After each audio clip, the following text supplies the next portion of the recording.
एक छोटा सा बोर्ड रेडी की छत से लटक रहा था।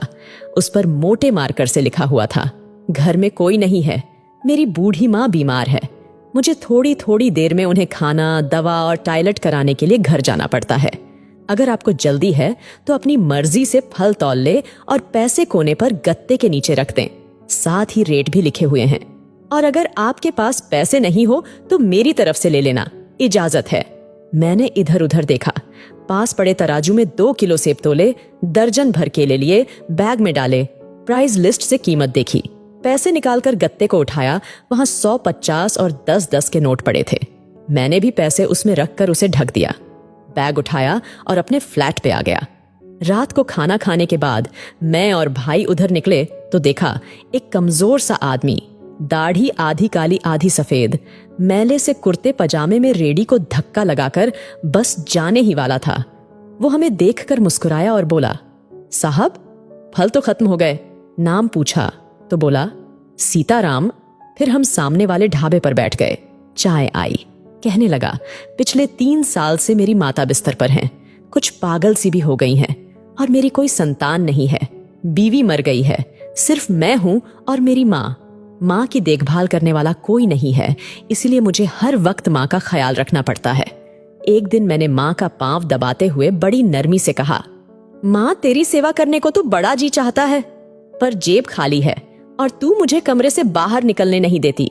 कहती है तू जाता है तो जी घबराने लगता है। तू ही बता मैं क्या करूं? अब क्या गले से खाना उतरेगा? न मेरे पास कोई जमा पूंजी है। ये सुनकर माँ ने हांफते कांपते उठने की कोशिश की। मैंने तकिए की टेक लगवाई। उन्होंने झुर्रियों वाला चेहरा उठाया, अपने कमजोर हाथों को ऊपर उठाया। मन ही मन राम जी की स्तुति की, फिर बोली, तू रेडी वहीं छोड़ आया कर, हमारी किस्मत हमें इसी कमरे में बैठकर मिलेगा। मैंने कहा, माँ क्या बात करती हो, वहां छोड़ आऊंगा तो कोई चोर उचक्का सब कुछ ले जाएगा। आजकल कौन लिहाज करता है और बिना मालिक के कौन खरीदने आएगा। कहने लगी, तू राम का नाम लेने के बाद रेडी को फलों से भरकर छोड़कर आजा, बस ज्यादा बकबक नहीं कर। शाम को खाली रेडी ले आया कर। अगर तेरा रुपया गया तो मुझे बोलियो। 2.5 साल हो गए हैं भाई, सुबह रेडी लगाकर आता हूँ, शाम को ले जाता हूँ। लोग पैसे रख जाते हैं, फल ले जाते हैं, एक ढेला भी ऊपर नीचे नहीं होता, बल्कि कुछ तो ज्यादा भी रख जाते हैं। कभी कोई माँ के लिए फूल रख जाता है, कभी कोई और चीज। परसों एक बच्ची पुलाव बनाकर रख गई, साथ में एक पर्ची भी थी अम्मा के लिए। एक डॉक्टर अपना कार्ड छोड़ गए, पीछे लिखा था, माँ की तबीयत नाजुक हो तो मुझे कॉल कर लेना, मैं आ जाऊंगा। कोई खजूर रख जाता है। रोजाना कुछ न कुछ मेरे हक के साथ मौजूद होता है।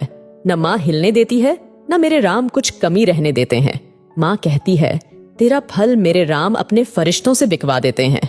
आखिर में इतना ही कहूंगा कि अपने माँ बाप की सेवा करो और देखो दुनिया की कामयाबियां कैसे हमारे कदम चूमती है।